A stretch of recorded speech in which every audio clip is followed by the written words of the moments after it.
hukuman yang diberikan kepada mereka, maka mungkin sekali hukuman ini sudah memperhitungkan bahwa sebetulnya kelima orang ini sudah menjadi korban secara tidak adil juga gitu ya, sehingga lalu menjadi tidak pas kalau kemudian lalu ditambah hukumannya lebih berat daripada yang sekarang mereka jatuhkan. Jadi mungkin itu yang konteks mengapa kemudian lalu kepada saya diberikan pertanyaan seperti itu. Demikian, Mas. Kembali di Anyu Sore, pemirsa. Saya ke Pak Wihadi. Pak Wihadi, apa yang tadi dikatakan oleh pakar ya, ada disinformasi di sana, kemudian ada kebencian dan fitnah. Ini kan berdampak pada anggota DPR. Bagaimana Anda melihat ini? Ya, jadi begini. Pada dasarnya ini kan rakyat Indonesia ini kan sangat-sangat ramah sebenarnya. Ya. Kita melihat keramahan Indonesia ini, keramahan rakyat Indonesia ini diakui oleh semua bangsa, dan sebenarnya agak sedikit kita melihat situasi yang saat ini, kita ingin bahwa keramahan itu akan selalu ada gitu kan. Nah, di sini juga demikian, kalau kita melihat bahwa anggota DPR pada saat ini kan memang tetap dengan mengacu pada bahwa kita harus ramah kepada semua rakyat, kita harus menerima semua rakyat, kritik semua rakyat, kita harus terima, dan kita dengan keramahan kita semua, karena kita pada dasarnya kita ini dekat dengan rakyat. Artinya bahwa kita dipilih oleh rakyat dan kita selalu memperhatikan kepada rakyat. Jadi memang kritik-kritik yang disampaikan kepada kami, kepada DPR, itu adalah merupakan kritik-kritik yang memang harus kita jalanin, kita harus lakukan, bahwa kita memang ada kekurangan-kekurangan. Karena bagaimanapun juga memang kita ini dalam satu kesatuan, negara kesatuan Indonesia yang dimana semuanya berbagai macam suku, berbagai macam latar belakang yang ada di DPR, yang ini adalah memang memerlukan satu kesamaan dalam pola berpikir, di mana kita tetapkan bahwa kita ini harus memperhatikan kepada rakyat, kita harus ramah kepada rakyat, apapun yang menjadi keluhan daripada rakyat memang harus kita dengarkan. Nah, ini adalah satu hal yang kita melihat bahwa dalam situasi yang sekarang ini kita memang harus bertindak untuk dekat kepada rakyat. Oke. Tapi kita bicara sanksi yang sudah diputuskan oleh MKD. Menurut Anda ini sudah proporsional atau sudah adil?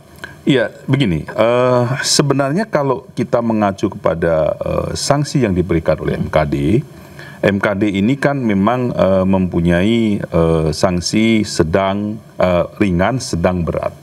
Nah, namun kalau kita melihat dari apa yang kasus yang terjadi saat ini pada anggota itu, ini adalah memang penonaktifan daripada anggota itu kan dilakukan oleh masing-masing partai.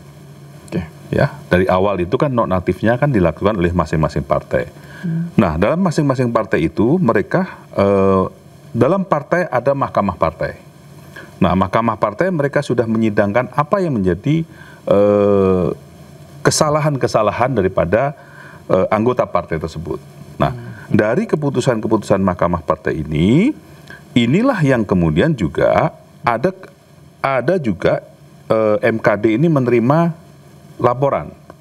Nah, laporan-laporan yang ada ini kemudian hasil daripada keputusan mahkamah partai masing-masing partai tersebut. Nah, kemudian kalau kita lihat apa yang menjadi keputusan sekarang ini memang keputusan yang diberikan sesuai dengan tingkat daripada pelanggaran-pelanggaran yang dilakukan oleh anggota tersebut.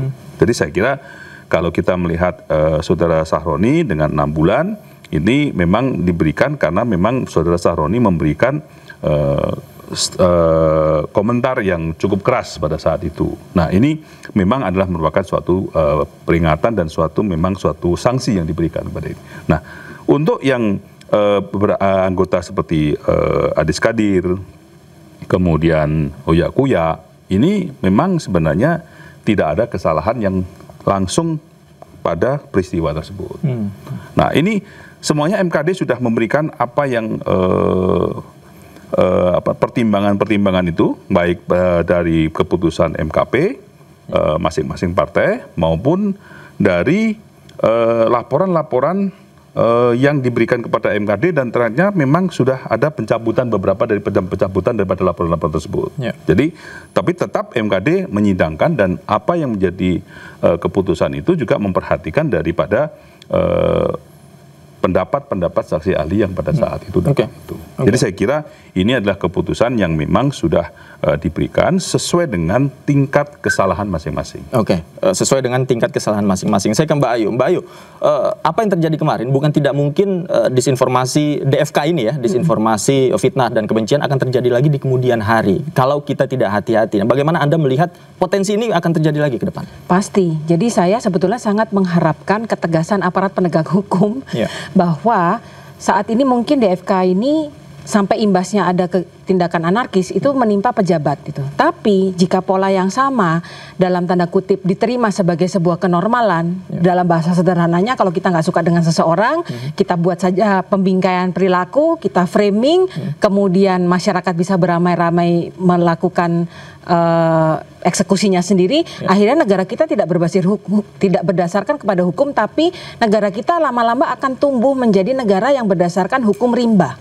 Siapa yang kuat gitu ya, dia yang akan melakukan. Nah, seperti kemarin kan sempat ya ada diksi masyarakat sipil di mana-mana. Nah, ini juga menurut saya kurang sehat ya gitu dalam hidup berbangsa dan bernegara gitu.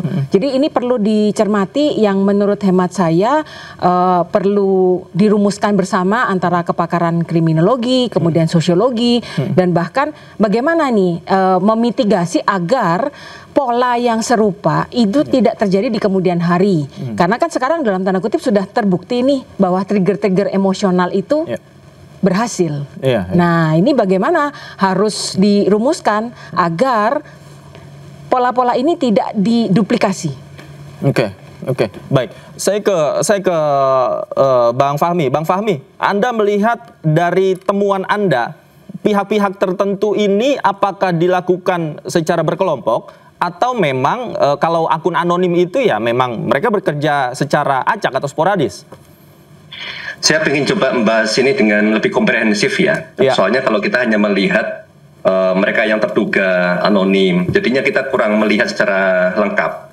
Kami menganalisis ada yang namanya stakeholder mapping, pemetaan stakeholder. Siapa-siapa saja yang bermain di sana, gitu ya. Dan pada saat yang kemarin itu kita lihat memang ada akun anonim yang mencoba membuat informasi ada demo tanggal 25 Agustus. Padahal sebetulnya kalau demo buruh itu tanggal 28 Agustus kan. Tapi makin ramai itu pada bingung. Jadi artinya ada pihak yang menggerakkan pingin 25 Agustus dan itu jalan. Kemudian di mapping berikutnya itu ada pihak-pihak yang mencoba membangun klarifikasi. Ya, mereka para buruh, kemudian BEM SI, ya, mereka membuat klarifikasi bahwa demo itu bukan 25 Agustus sebetulnya, 28 Agustus gitu. Nah, kemudian ada pihak lagi yang mencoba membangun amplifikasi. Itu siapa? Itu media. Media-media kemudian mengangkat narasi-narasi mereka. Pertama ada demo 25 Agustus. Diamplifikasi itu. Ternyata kok salah. Harusnya 28 Agustus. Dia bantu juga klarifikasinya diamplifikasi. Nah, ketika itu jalan, tambah lagi tadi yang seperti tadi kita bahas bahwa adanya DFK, ada disinformasi, fitnah dan kebencian melalui video-video tadi. Kemudian kan direspon ya. Dari respon-respon anggota DPR itu dipilih seperti Pak Adrianus sampaikan tadi. Ternyata ada beberapa anggota DPR meresponnya itu dengan cara yang mengesalkan ya, konfrontatif. Ya, anggota DPR itu punya power dia. Ya, di dalam pemetaan stakeholder kita bisa lihat siapa yang dia punya minat yang besar terhadap satu isu, misalnya demo tadi atau perubahan kebijakan. Tapi siapa yang punya power? DPR itu punya power. Termasuk dia punya power, maka ketika dia punya power, apa yang disampaikan itu jadi sangat penting untuk diamati, karena dia salah ngomong sedikit saja. Pak Saroni kalau bukan anggota DPR mungkin biasa aja responnya, tapi kan anggota DPR punya power sehingga masyarakat melihat itu sebagai sesuatu yang penting dan direspon ya. Nah, mungkin jadi dari statement dia yang sifatnya konfrontatif akan menjadi salah satu target gitu. Nah, di sini kita bisa melihat sebetulnya yang bermain itu banyak, Mas. Ya, dari stakeholder itu banyak. Jadi kita harus hati-hati ketika berjalan ke depan. Semua harus melihat di dalam peta stakeholder tadi posisi dia itu ada di mana. Gitu. Oke. Saya ke Bang Adrian. Bang Adrian, bagaimana Anda melihat kalau memang ini sengaja direkayasa, dibangun narasinya di media sosial, apa yang kemudian bisa menjadi pintu masuk untuk melacak siapa sebenarnya pihak mana yang bermain dan memanfaatkan momen ini untuk berbuat rusuh? Ya, kalau kembali pada apa yang menjadi isi dari kesaksian saya, ya saya tidak bicara mengenai orang ya, lebih kepada kepada fenomena-fenomena yang saya duga sebagai terjadi.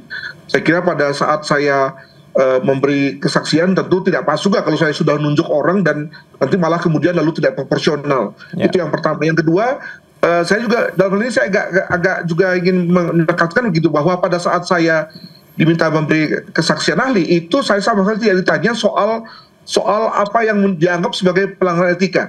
Ini menarik nih karena kesan saya adalah bahwa hal itu sudah disepakati oleh majelis sebagai sudah jelas kebersalahannya dan seterusnya.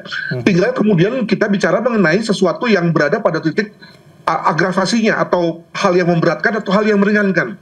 Nah, maka itulah kemudian kecenderungan pertanyaan yang diberikan kepada saya, di mana saya mengatakan bahwa seyogianya hal ini dinilai sebagai hal yang meringankan, mengingat tadi yang sebetulnya pemainnya banyak, tadi mengutip kata Mas Ismail Fahmi, di mana kemudian lalu 5 orang ini sebetulnya menjadi korban.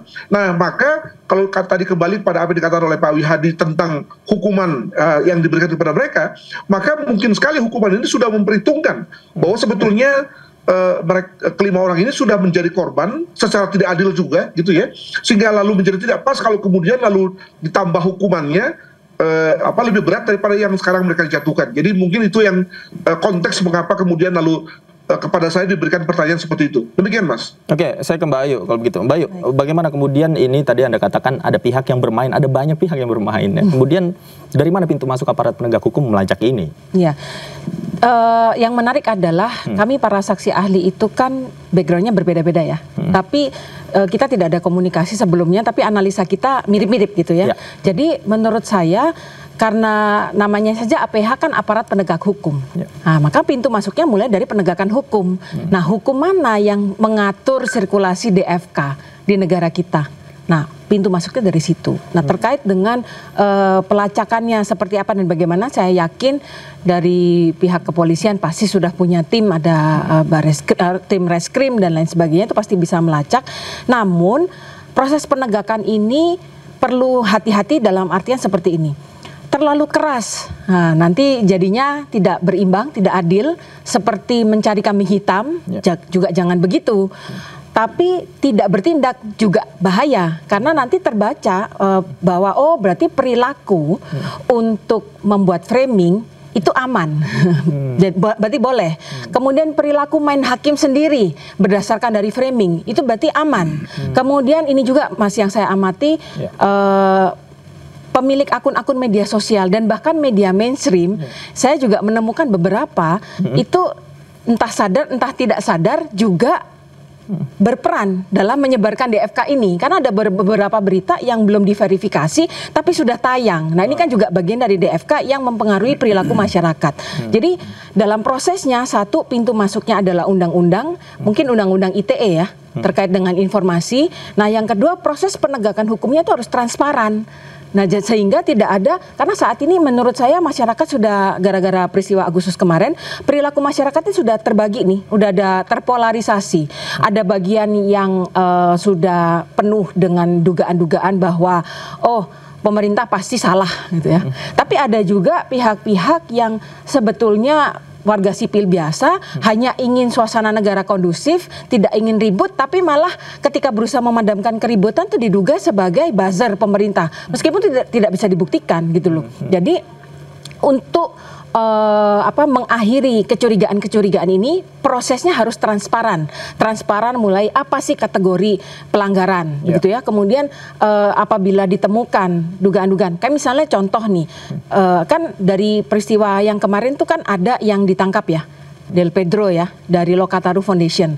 Tapi kan ada juga yang pihak berdemo, misalnya contohnya aktivitas 17+8. Kenapa misalnya dalam tanda kutip sama-sama berdemo, yang satu ditangkap, yang lainnya tidak. Nah, ini menurut saya perlu ada komunikasi publik yang transparan gitu loh, sehingga tidak terkesan bahwa negara sewenang-wenang gitu kan.